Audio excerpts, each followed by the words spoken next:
मेरा नाम रंजीत माता बदल चौरसिया है और फर्स्ट उतार गली में दवा वाला बिल्डिंग 50 नंबर में मेरा घर था। 9 नंबर और 10 नंबर। 9 नंबर सुखलाल सूरज बली चौरसिया, 10 नंबर माता बदल रामफल चौरसिया। कैमरे की तरफ देखिए। तो उसमें 2017 में पवन बिल्डर ने रीडेवलप के नाम पे हमसे हमारा घर की चाबी लिया। बोला 3 साल में हम आपको आपका घर बना के दे देंगे। उसके बाद 3 साल होने के बावजूद भी उसने ना हमारा घर दिया है, ना हमको कोई भाड़ा दिया है। 10 साल हो गए हैं, हमको महाडा का ऑर्डर भी आ गया है जो आपके सामने है, और ऑर्डर पाने के बावजूद भी वो हमको घर नहीं दे रहा है। बोलता है जिधर जाना है उधर जाओ। एनेक्स 2 के अंदर क्या पात्र थे, ऐसा दिया है उसने? हाँ दिया है उसने, हम पात्र हैं उसमें, हमारा घर है चंदन सिग्नेचर में। अगर एनेक्स 2 में अगर पात्र है तो घर मिलना चाहिए। हाँ। तो बिल्डर ने क्यों नहीं है, कुछ कारण बताया उसके लिए? कारण कुछ नहीं, जबरदस्ती बोलता है मेरी मर्जी। अच्छा, ये जो लेटर है आपके हाथ में, महाडा का लेटर है, ये क्या है? ये महाडा का लेटर, महाडा का अलॉटमेंट लेटर है। महाडा ने हमको हमारा घर का देने का इसको ऑर्डर दिया है, उसके बावजूद भी घर नहीं दे रहा है। तो क्या वजह है, क्या बता रहा है वो, क्यों घर? वजह एक ही बात बता रहा है वो कि मेरी मर्जी। तो ये आपकी बिल्डर से बात हुई है या उनके लोगों से बात? बिल्डर से ही बात हुई है, राजू दैया, पवन चंदन और सैनिक चंदन से। अच्छा, इसके अलावा ये भी है कि जो स्थानिक जो विधायक होते हैं, सांसद होते हैं, वो भी घर दिला सकते हैं, वो भी प्रेशर कर सकते हैं। क्या उनके साथ आपने बात की? हमने उनके साथ बात की, उन्होंने भी कोशिश की, ऐसा नहीं है, उन्होंने भी कोशिश की, लेकिन ये सुन नहीं रहे। उन्होंने भी उसको बोला है कि आप इनको घर दे दो, गरीबों को परेशान मत करो, लेकिन वो सुन नहीं। हाँ करता है लेकिन देता नहीं। पुलिस स्टेशन में जाके इस चीज की आपने कुछ दरखास्त लगाई? पुलिस में भी लेटर दिया हमने, पुलिस ने भी दरखास्त कराई। पुलिस के सामने गोल देवल पुलिस चौकी में राजू दैया खुद जाके बोला है कि मेरी मर्जी है घर नहीं। ऐसा और कोई इशू नहीं बोल रहा है, क्या कारण है, खाली वो बोलता है मेरी मर्जी। तो इसका मतलब वो दादागिरी है? सिर्फ दादागिरी कर रहे हैं। आप अकेले हैं और भी कुछ लोग हैं जो? और हमारे सर इसमें 5 लोग हैं टोटल। रंजीत माता बदल चौरसिया और विष्णु सुखलाल चौरसिया, रघुवीर घनश्याम रघुवीर चौरसिया और सूरज दशरथ चौरसिया और एक नरेंद्र जैन। ये 5 लोगों को जबरदस्ती करके घर नहीं दे रहे। अच्छा, अलॉटमेंट जब हो रहा था और लोगों को अगर मिला है तो वहाँ आपके भी नाम पुकारे होंगे, फ्लैट का नंबर बताया गया होगा? नहीं सर, हमारे साथ ऐसा कुछ नहीं किया है। बाकी 8 लोग के ऊपर इन्होंने केस किया था, 4 लोग को इन्होंने घर दे दिया है, हम 5 ही लोग बचे हैं अभी। केस क्या होगा? केस इसने ये किया था कि आपने हमारा जो बीएमसी का टैक्स होता है वो नहीं दिया है, और दूसरा आपने अनलीगल काम किया था रूप के अंदर। तो बीएमसी का जो भी टैक्स होता है 1978 से लेकर 2026 तक का उन्हें कोर्ट के आर्डर से पूरा कोर्ट में भाड़ा हमने भर दिया है। और अनलीगल का जो इन्होंने हमारे ऊपर केस किया, उसमें बीएमसी कलेक्ट्रेट ने खुद कोर्ट में आके गवाही दी है कि इनके खिलाफ कोई अनलीगल केस का नोटिस न हमने कभी दिया है, न इनके खिलाफ कोई अनलीगल केस है। कोर्ट ने गवाही दिया। कानूनी तरह से आप सही हैं? सही है, और वो दे नहीं रहा है? हाँ, वो भी नहीं दे रहा। हमने 26 में भाड़ा 2017 से लेके हमारे पास ऑलरेडी कोर्ट का रसीद है, कोर्ट का रसीद भी है हमारे पास। रसीद भी है कि हमने भाड़ा भर दिया पूरा। तो अभी आप लोगों को घर नहीं दिया गया है, तो आप लोग कहाँ रह रहे हो, किस परिस्थिति? सर अभी तो हम एक दूसरे के रहम पे रह रहे हैं, एक रिश्तेदार हैं। 80 स्क्वायर फीट का घर है, उसमें कैसे हम गुजारा करते हैं वो तो हम ही जानते हैं। बहुत कष्टदायी जिंदगी, 10 साल में पूरी जिंदगी तबाह कर दिया है। सुबह निकलते हैं, रात को 3 बजे आते हैं। मेरे 3 लड़कियां हैं। अभी आप माहौल जानते हो कैसा है, हम लोग मतलब जाग के रात काटते हैं, सोते भी नहीं कि क्या कौन सा क्या माहौल हो जाए। भाई लड़कियां हैं बड़ी बड़ी, ये आते हैं 3 बजे, तो हम लोग ऐसा दिन रात मतलब जाग के काटते, सोते भी नहीं। और कितने लोग हैं टोटल आप लोग? सर हम लोग हस्बैंड वाइफ और 3 बेटे 3 हैं। बेटियां। तो 80 स्क्वायर फीट में आप लोग 5 लोग सर रहते हैं। कैसे गुजारा होता है सर, आप देखना चाहें दिखाते तो बहुत मुश्किल जिंदगी कर दी। हमारा खुद का घर होके हम दर दर भटक रहे हैं। खुद का घर सरकार से क्या अपील करना चाहिए? सर हम सरकार से ही अपील कर रहे हैं कि हमको तुरंत हमारा घर दिलाया जाए। उससे हाथ जोड़ के निम्न मतलब विनती है कि हमको हमारा घर दिलाया जाए, बस, और हमको कुछ नहीं। ठीक। हमारे घर में वॉशरूम में हम बाहर जाते हैं, हमको डर लगता है। कितने साल से रह रहे हो आप? हम लोग अभी 10 साल 10 साल हो गए।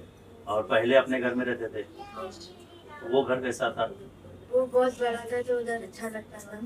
अच्छा, उप मुख्यमंत्री जो है इस वक्त सबके जो समस्या है उसको सुलझा रहे हैं, क्या कुछ उप मुख्यमंत्री एकनाथ शिंदे जी से आप कुछ बोलना चाहिए? कि हमको हमारा घर मिल जाए, और मेरा भी बर्थडे भी आ रहा है, तो मेरा बर्थडे। सर मेरा नाम सुरेश चौरसिया है और ये बिल्ड डेवलपर ने मुझे रजिस्टर्ड एग्रीमेंट बना के दिया है। इसमें मेरे सारे प्रूफ, सारे डॉक्यूमेंट सब कुछ लगे हुए हैं। सिर्फ इसमें मेरे वकील को मिला कि उसने एक पॉइंट डाल दिया है जिसकी वजह से उसने मेरे ऊपर इलीगल कंस्ट्रक्शन का केस डाल दिया है। पुरानी बिल्डिंग में कोई इलीगल कंस्ट्रक्शन कुछ नहीं होता है, फिर भी उसने जबरदस्ती के केस डाल के आज मुझे 8 साल से कोर्ट के चक्कर लगवा रहा है। 2 बार मेरे पास डिग्री हो गई है और सारा डॉक्यूमेंट होने के बाद ही मैं रोड पे हूँ। क्या केस था आपके ऊपर? केस कुछ नहीं, सिर्फ उसने बाद में डाल दिया कि भाई तुमने इलीगल कंस्ट्रक्शन किया था अपने पुराने घर में, और उस बेस पे उसने खाली हमारे ऊपर केस डाल दिया है। और कोर्ट है, वकील है, सारे बिके हुए रहते हैं, कोई हमारी हेल्प नहीं करता। मैं जिस वकील के पास भी जाता हूँ बोलता है तुमने इसमें गलत जगह साइन कर दिया है। अब मुझे इतने बड़े पेपर में कैसे मालूम पड़ेगा कहाँ पे क्या गलत है क्या सही है? वकील ने बोला सही है, मैंने साइन कर दिया।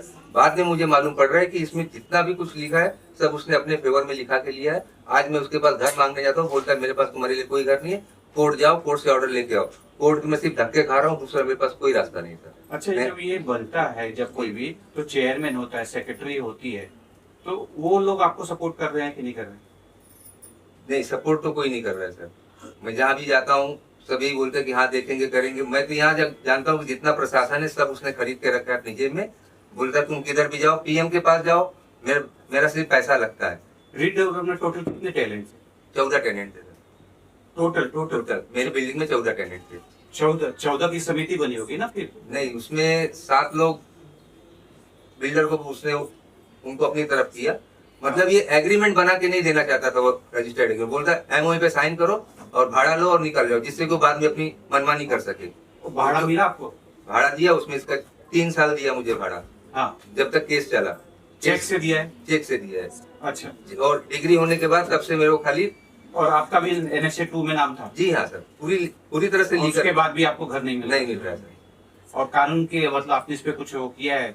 कानूनी रूप से मैं अगर इसके पास जाता हूँ सिर्फ यही कहता है कि ये कोर्ट का मैटर और कोर्ट देख लेगा। और कोर्ट की आज क्या कंडीशन अपने पूरे देश को मालूम है सर। वकील से किसी से बात की थी इस मैटर में? कोई वकील है आपकी तरफ से लड़ रहा है कोई? अभी तो फिलहाल मेरे ऊपर 2 हो गया है और मेरे पास हाई कोर्ट में लड़ने की औकात नहीं है, लड़ने की उससे। इतना पैसा वो मांगते हैं, मैं नहीं दे सकता हूँ सर। ठीक है। आपका क्या इशू है? सर मेरा हमारा ऑफिस से पास हो चुका है लेटर, तब भी नहीं दे रहे हैं। इधर उधर में रहता हूँ, रिश्तेदार के यहाँ कई मंदिर भी रहता हूँ। 10 सालों के भी जा रहे हैं तो बोल रहे हैं कि मस्जिद भी जाओ, मैं तुम्हें नहीं दूंगा, ऐसे बोल। तो क्या वजह है, कुछ बता रहे हैं? और किससे बात हुई थी आपकी? बिल्डर से बात हुई है या उनके लोगों से बात हुई है? उनके लोगों से बात हुई है। किससे बात हुई? हाँ, बिल्डर मिलने ही नहीं देता। तो किससे बात हुई है? अरे वो जो नीचे रहते हैं उनके लोग, उनसे रहने मतलब मिलने नहीं देता किसी से। हाँ, मिलने के बाद भी सर भी मेरे जैसा इनका भी ऑर्डर है, पर इनके ऊपर डिग्री नहीं हुई है, इसलिए इनको माड़ा का ऑर्डर मिला हुआ है। और ये माड़ा का ऑर्डर लेके जाते हैं तो बोलता है भाई ये कोर्ट में लेके जाओ, कोर्ट से ऑर्डर लेके आओ तो मैं तुमको तुम्हारा घर दूंगा। और कोर्ट उसने पूरी तरह से अपनी जेब में रखा हुआ है। वकील अपनी जेब में रख लेता है, प्रशासन के पास जाओ वो अपनी जेब में रख लेता है, बोलता है सब मेरी ड्यूटी में है, जिसके पास जाना है जाओ, मैं नहीं दूंगा। आज भी वही बोल रहा है। अब मैं तुमको बताता हूँ, तुम लोग ने मेरे से पंगा लिया है, मैं तुमको दिखाता हूँ कि मैं क्या चीज हूँ। ऐसी सारी हम लोग को धमकियां देता है। हम गरीब आदमी 10,000 20,000 कमाने वाले, वो लाखोंपति करोड़पति हम लोग को भूसा समझता है। हमारी कोई वो नहीं है। महाराष्ट्र गवर्नमेंट से क्या कुछ अपील करना चाहेंगे? क्योंकि महाराष्ट्र गवर्नमेंट ये बोल रही है घर के बदले घर मिलना ही चाहिए। मिलना ही चाहिए सर। मैं इसके बारे में मुख्यमंत्री, उप मुख्यमंत्री, नगर सेवक, MLA सब जगह लेटर डाल चुका हूँ, लेकिन कोई मेरी फरियाद नहीं सुनता है। यही मिलता है कि जाओ कोर्ट में जाओ, और कोर्ट में सिर्फ तारीख मिलती है। 8 साल मैंने कोर्ट के चक्कर लगाए, 2 डिग्री मिली है बस, और कुछ नहीं मिला सर। आप कौन कौन रहते हैं अपने साथ में? मेरा भाई रहता है, उसकी वाइफ है, मेरी वाइफ है, दोनों के 3 बच्चे हैं, और एक 180 के एरिया में हम लोग भाड़े पे रह रहे हैं सर। अभी किस परिस्थिति में है आप लोग? परिस्थिति हमारी देख लीजिए सर, सामने ही आपके है। ठीक है। मेरा नाम करिश्मा सुरेश चौरसिया है और मैं पिछले इतने टाइम से मेरे पापा को स्ट्रगल करते हुए देख रही हूँ, जो मुझे अच्छा नहीं लगता है। मैं चाहती हूँ कि हम लोग का अगर रूम है वहाँ पे तो हमें प्लीज़ दिया जाए। हम लोग को प्राइवेसी का प्रॉब्लम होता है, जब हम जहाँ पे अभी रह रहे हैं उसकी वजह से हम लोग को हाइजीन नहीं मिलता है, हम लोग को प्राइवेसी नहीं मिलता है। एज अ गर्ल हमको वो सब चाहिए और इसके लिए हम लोग स्ट्रगल कर रहे हैं आज भी। मैं राधा चौरसिया हूँ। मैं बस इतना बोलना चाहती हूँ कि मेरे पेरेंट्स जो है बस कोर्ट के चक्कर में अपने सारे पैसे इधर उधर डाल दे रहे हैं। हमारी कोई भी नीड्स पूरी नहीं हो पाई है। हम रात भर हमें इधर उधर के चक्कर काटने पड़े हैं, प्लस हमारी जो प्राइवेसी है वो कुछ भी नहीं रह गई है। हमें बाथरूम तक बाहर जाना पड़ता है और प्लस हमें बाहर जाने को रात को डर लगता है।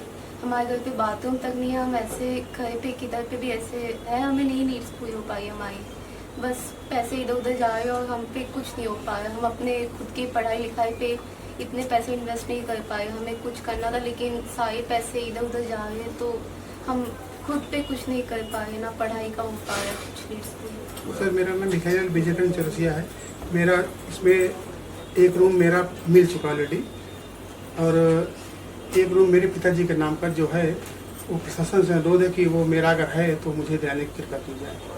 मेरा नाम अनुराग चौरसिया है। मेरे हाथ में जो है आप लेटर देख रहे हैं, ये एक माड़ा का ऑर्डर है और ये जो गरीब लोग हैं, ये मैं पिछले महीने भर से देख रहा हूँ, ये चारों तरफ भाग रहे हैं लेकिन इनको न्याय नहीं मिल रहा है। अगर 50 जन मिलके ये सब इतना गरीबों के लिए लड़ सकते हैं तो हम सब रास्ते पे आएंगे और ये लड़ाई रास्ते की है, क्योंकि ये बिल्डर अपनी गुंडागर्दी कर रहा है। मेरा महाराष्ट्र के चीफ मिनिस्टर अपना देवेंद्र जी फडणवीस और उप मुख्यमंत्री एकनाथ शिंदे, जिनके पास गृह निर्माण खाता है, अभी गए हफ्ते में उन्होंने 300 साफ सफाई कर्मचारी को घर दिया है। तो मेरी उनसे निवेदन है कि इन गरीबों के लिए भी कुछ सोचे, इनको भी न्याय दे। मेरा नाम अनुराधा चौरसिया है और मैं एक समाज सेवा करती हूँ। मैं किसी संगठन से नहीं जुड़ी हूँ, मैं भगवान के रास्ते पर चलने वाली बंदी हूँ और मेरे दिल में इनके लिए कुछ करने का जज्बा ऐसे जागरूक हुआ क्योंकि जब ये लोग मेरे पास आए, मैं इन लोगों को इतना जानती नहीं थी, लेकिन मेरी एक सहेली थी प्रीति चौरसिया, वो मेरी फैमिली में भी आती है, तो उसके घर के लिए बहुत रिक्वेस्ट किया, तो मैंने बहुत कोशिश करके हमारे जो एमएलए हैं अमीन पटेल, उनके पीछे लग के बहुत ट्राई किया, तब जाके मतलब सालों लगा तो उसको फ्लैट मिला। इनको जब जानकारी मिली तो कि किसने घर दिलाया, तो ये लोग मेरे पास आए। जब ये लोग मेरे पास आए तो मैंने इनके लिए भी कोशिश किया। मैं गई विधायक जी के पास भी गई, उन्होंने भी कोशिश किया, लेकिन ये बिल्डर इतना बड़ा गुंडा है कि विधायक जी की भी परवाह नहीं करता है। इस बार उसने महाडा के ऑफिस में भी, आप चाहें तो वहाँ का सीसीटीवी फुटेज भी निकाल सकते हैं, महाडा के ऑफिस में भी उसने बोला कि मैं किसी अमीन पटेल को नहीं जानता हूँ, और वो मतलब सुनता नहीं है। बहुत सारा शासन प्रशासन के पास ये लोग दौड़ चुके हैं। इनकी हालत मैंने तब देखा जब एक बार मैं इनके घर में गई, तो उनके घर में समझिए कि इतने छोटे से रूम में, वो 10 बाई 10 भी नहीं, वो 80 कितना बोले हैं, 10 बाई 10 से भी छोटा, उसी में पान का डबला रखा है, 3 लड़कियां, बच्चे, ऐसे मतलब देख के मेरे दिल में एकदम दया जैसा उत्पन्न हो गया कि मैं इनके लिए क्या कर दूं। मैंने बिल्डर के घर पे भी एक बार मैं प्रचार के टाइम पे गई थी, तो मैंने हाथ जोड़ के विनती किया था कि आप प्लीज दे दीजिए, लेकिन उस समय भी डिनाई किया।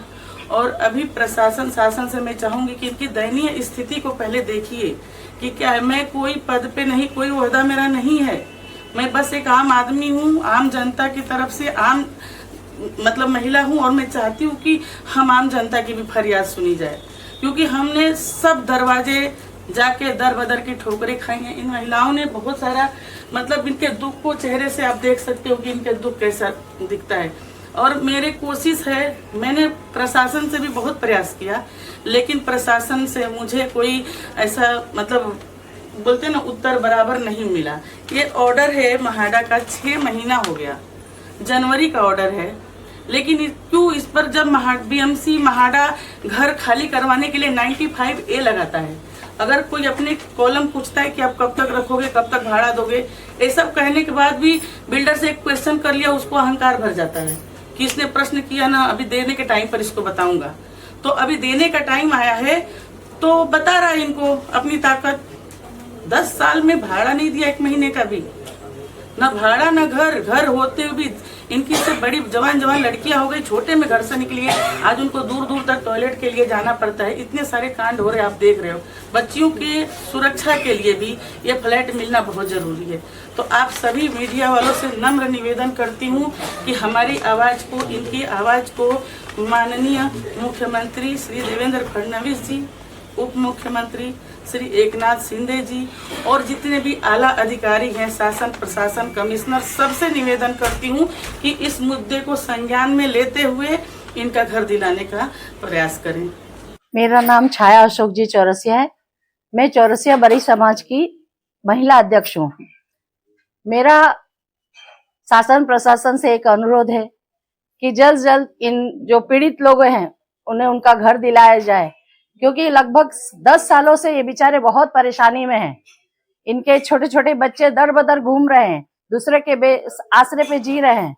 तो मैं शासन प्रशासन, मुख्यमंत्री, उप मुख्यमंत्री से यह अनुरोध करना चाहती हूँ कि उनको जल्द से जल्द उनका जो न्याय है वो दिलाया जाए।